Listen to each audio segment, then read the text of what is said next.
Emma Torres was the first human student at the Galactic Academy of Advanced Sciences, and nobody knew what to do with her. She always sat in the same corner seat in Quantum Mechanics 401 by Week 3. A 7-seat buffer zone of empty space had formed around her in the packed lecture hall. The other students whispered when she passed.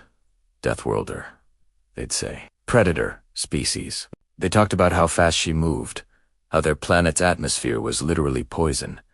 The isolation wasn't malicious, it was instinctive fear. Zix, a promising Velothian student, had tried sitting near her once. During a complex problem, Emma leaned forward in concentration. Her forward-facing eyes and intense focus triggered Zix's ancient prey instincts. Screaming predator. He transferred to another section that afternoon. Emma noticed, of course, but she showed up every day, took her notes, and sat alone until the accident. Halfway through a lecture, the lab's containment field failed. Unstable particles tore through the wall. Alarms shrieked, bulkheads slammed shut, and the temperature plummeted.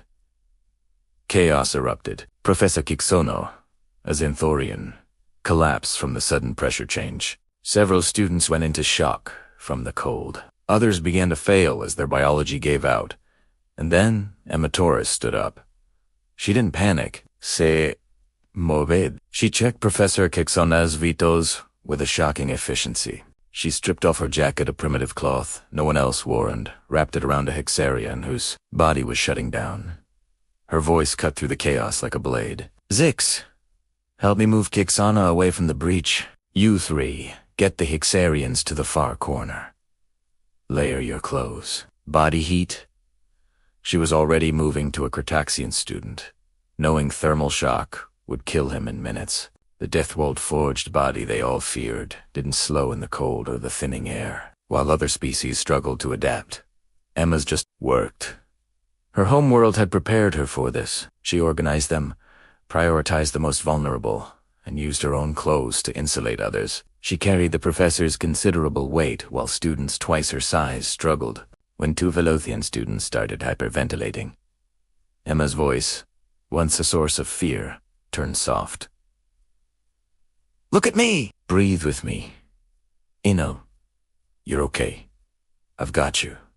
And it worked. The same students who fled from her now clung to her voice like a lifeline. When the emergency team arrived, they found Emma in the center of a huddle of alien students, shielding them from the cold, her voice still calm and steady. Later, in the medical bay, Zix approached her, his head hung low. I should have sat with you, he said. I let instinct override intelligence.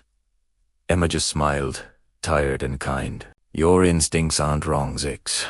Humans are predators. We are dangerous.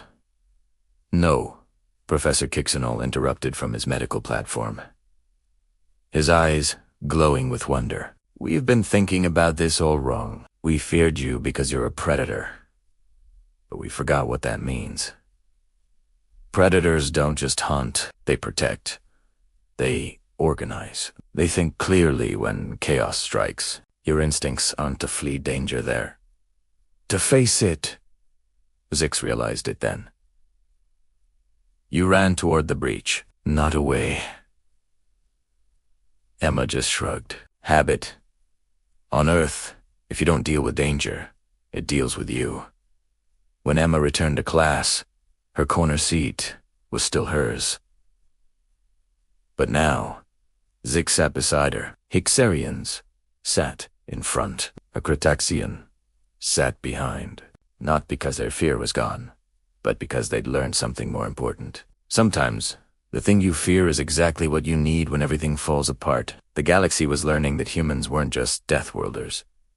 They were survivors who turned danger into purpose. And maybe that's exactly what the galaxy needed.